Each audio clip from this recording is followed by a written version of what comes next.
There's a selection of some of the plays from yesterday.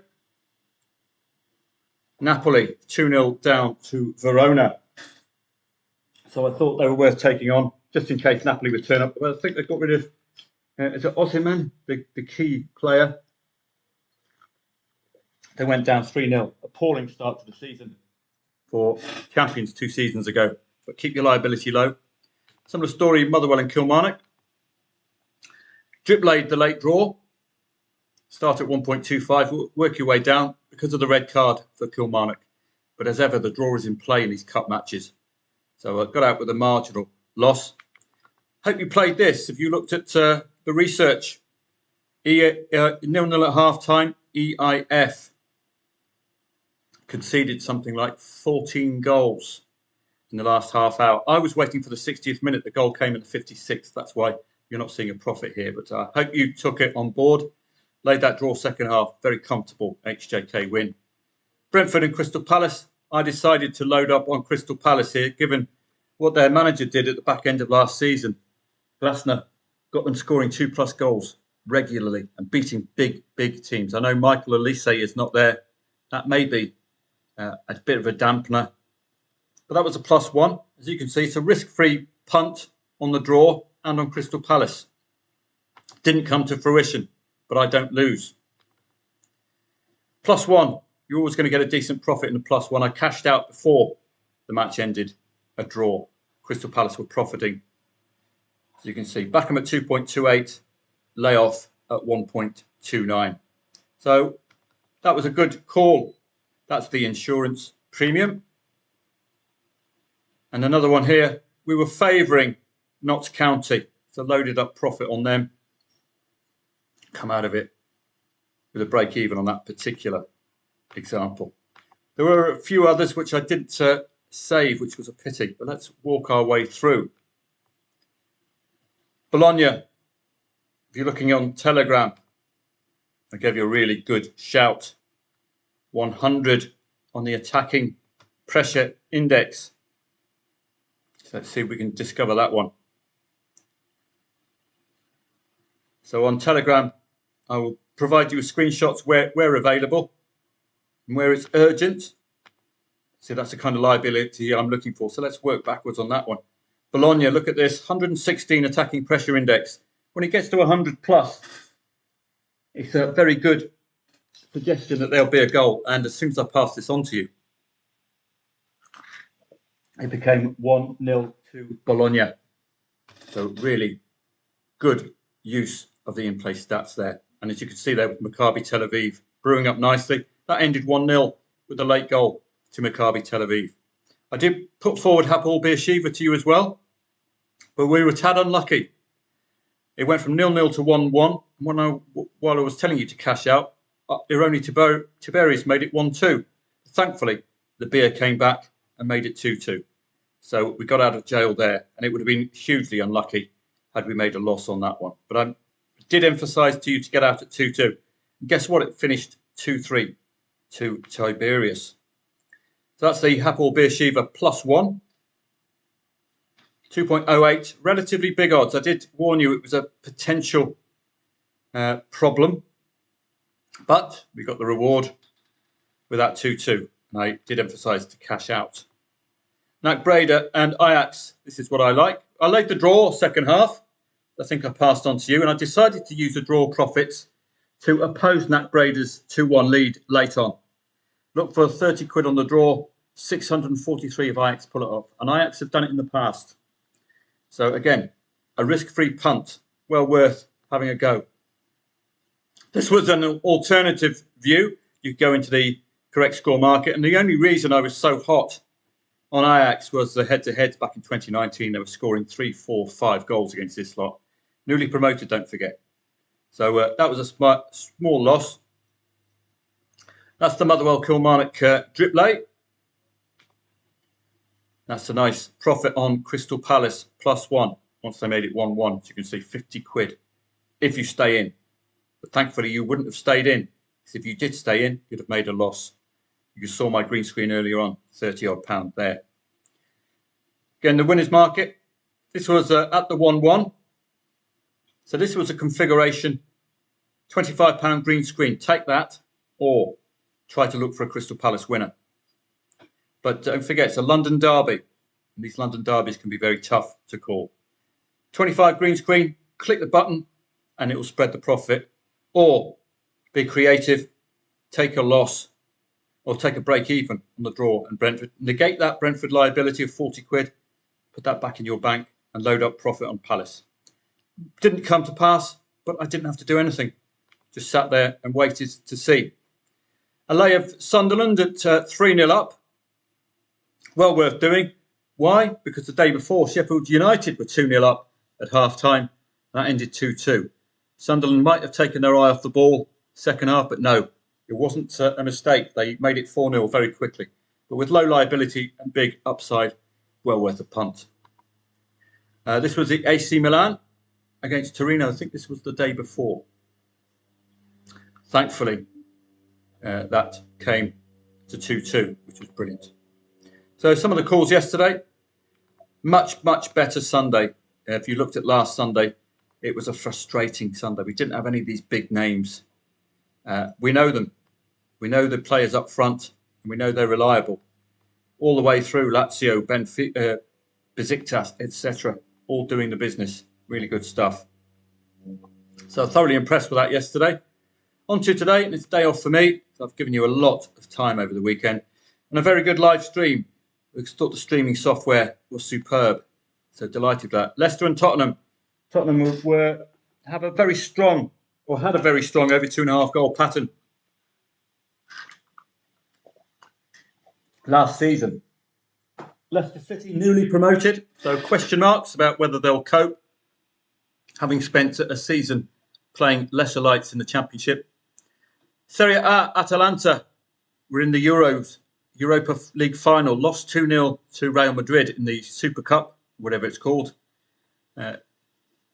Due to have a good season again, I hope. Juventus are paying Perry Como, the saxophonist, I think he is.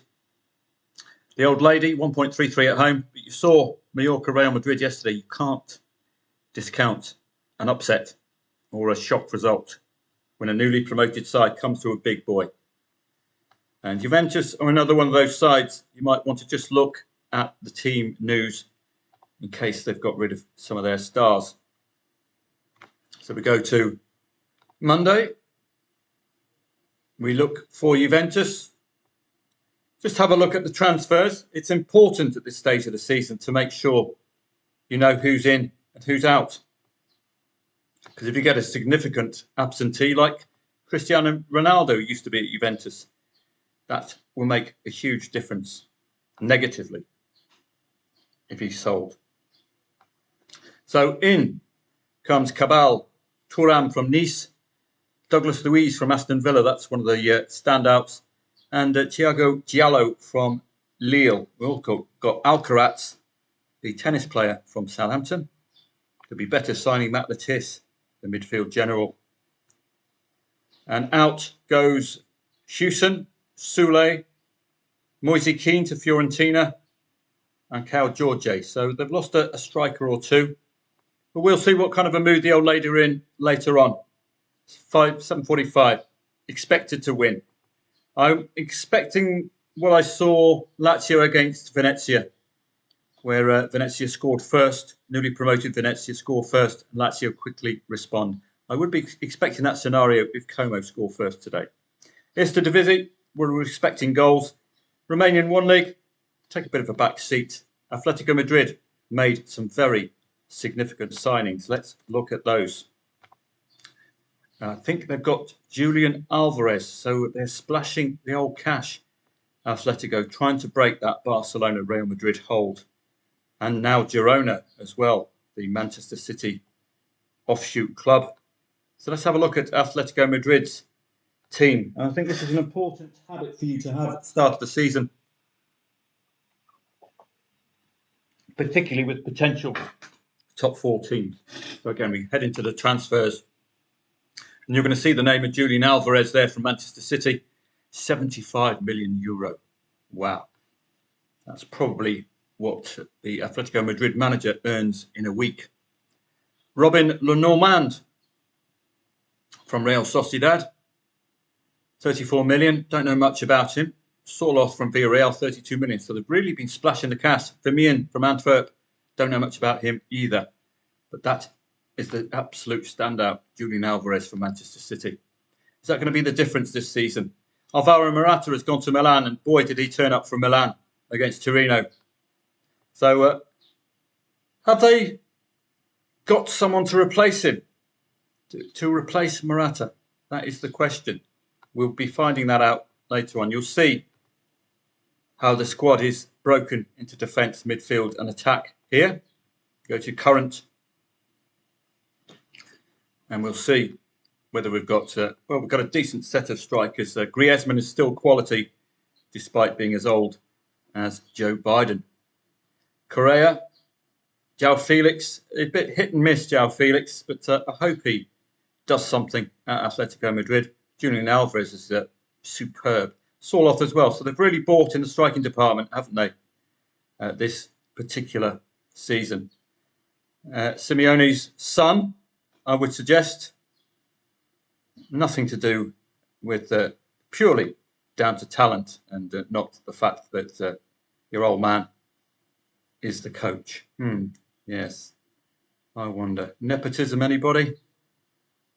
So I would expect the first 11 to include Griezmann, Correa, and a mix of João Felix and Julian Alvarez. I would expect him to go straight into the team. It's going to be fascinating to watch.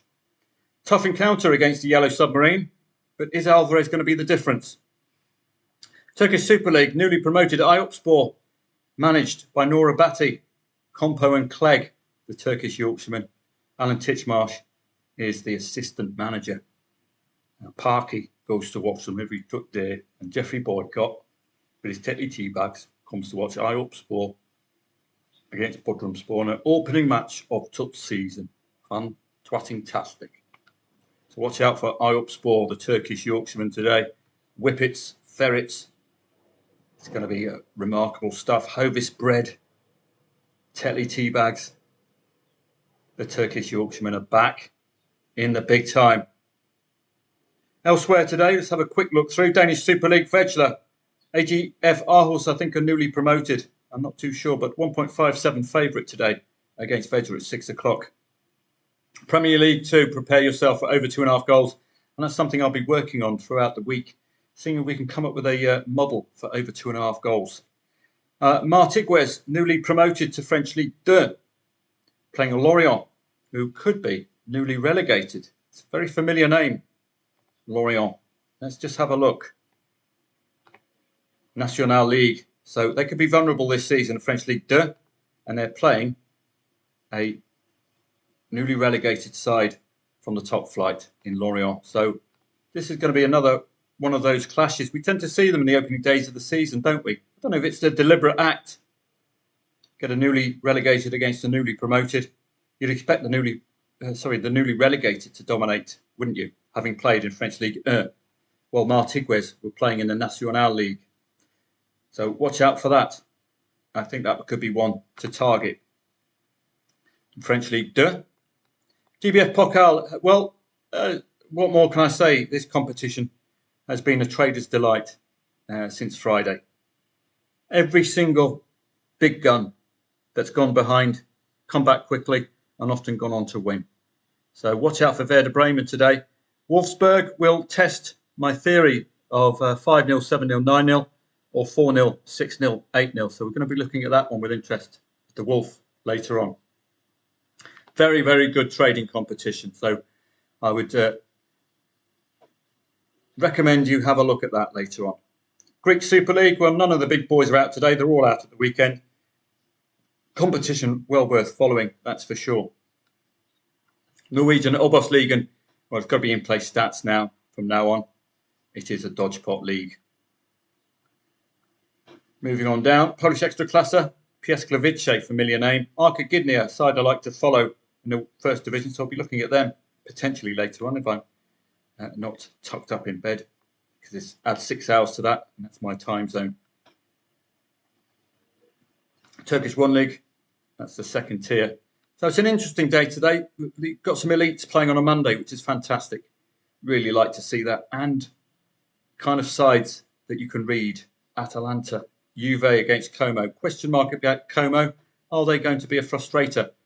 Or, as I say, is it going to go this way with an established side and a newly promoted side scoring first and then being reminded that they are now in Italian Serie A? But they were a tad lucky.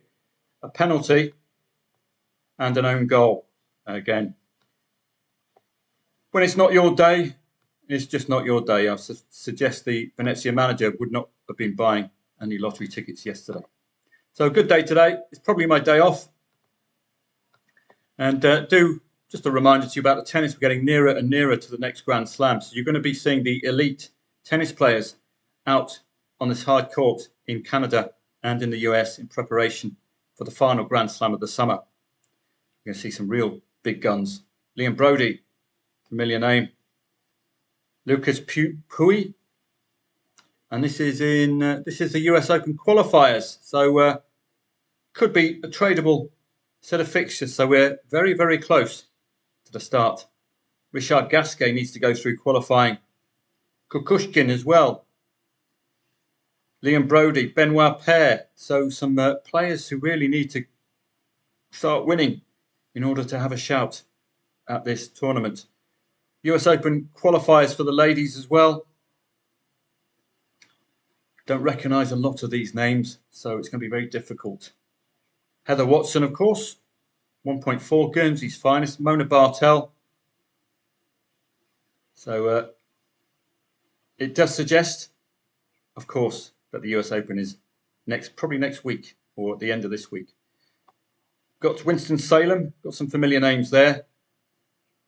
And on hard court, no, I thought it's clay court, isn't it, for these South Americans and Spanish, not really the hard. I don't know who dominates the hard court series. Got some familiar names, but there's no odds as yet. Cleveland as well for the ladies. So it's interesting, but I'll be probably, if the time zone is to our liking, be trading some of the US Open. Have a great day today. I do sometimes tell you that I'll be up and about, but I am or have been told that when I have a day off, I must take a day off. There's more to life than staring at a computer. So I've got to have some time off, disengage, and I'll be back fresh for tomorrow. The Champions League qualifiers, first legs. And we've got European club action, European football throughout, Champions League qualifiers. Thursday, like to see the Europa League, Europa Conference League, as you can see here. Once the research is up, I'll pass that on to you in my own special way. So looking forward to that. And Friday is going to be another bumper evening of quality. Mönchengladbach against Bayer Leverkusen. Great to see the Bundesliga return. That means our live chat webinars will be from 2:30 p.m. on Saturday. I love the German Bundesliga. Leverkusen highly likely to be scoring 2 goals. That's how I'd enter every single Leverkusen match. Looking at the team, Xabi Alonso hasn't got rid of any of the players, thankfully, and they haven't been stolen by any of the big guns. The usuals, Ireland and the Dutch Eredivisie. Spanish La Liga, great to see that here. But a couple of the lesser lights. Oh, that's La Liga too. La Liga, Valencia, not the side of old. Villarreal, similarly, not the side of old. A very difficult side to read. Normally a top 5 side, but they've fallen off the radar last season, inexplicably. Probably it's a monetary thing. If you look at their transfer news, it's non-existent, basically. Have a great day. Thank you very much to those of you who attended the live chat webinar yesterday and provided your feedback. It was a successful webinar, very clear sound, and a very small buffer. Please make sure you subscribe to youtube.com/@football trading profits. That way you'll be alerted automatically when there's a free live chat webinar. This one was a 3-hour one, and it was very entertaining. I thoroughly enjoyed it, and we got some great input from members. So it's there for you to watch again. And I would recommend this. First half hour was me setting up. But once you get into the nitty gritty, I was reading about this bloke who had his bar in Thailand stolen by his quote unquote girlfriend, the Egypt. So you look at the in-play stats. I would recommend this as a really good tool for learning. Some people can't really translate the written word to their understanding. Others want a visual mode. Others want an auditory mode, and that's what you're going to get with these videos. On some really it's solid strikers. Nice clear sound as well. So it's a resource for you. I know people like Paul Dunwoody like to watch these live chats back again, pick up some information, see whether our decision making was good or bad, etc. How to set up for a trading day and all the rest. Have a great day yourself. Thank you very much for attending the live chat over the weekend. It's nice to have so many people there, and as you can see, all joining in. Have a great day. I'll see you again for the Champions League tomorrow. And you never know, I might pop on today. We've got the Premier League 2 and the English Professional Development League. So what I'll be keen to do today would be to do perhaps a blanket over 2.5 goal and see whether that would have been successful. So that will be interesting. We might do a blanket back of over 2.5 goals in some leagues. Just I'm thinking aloud, basically. Have a great day. See you again tomorrow.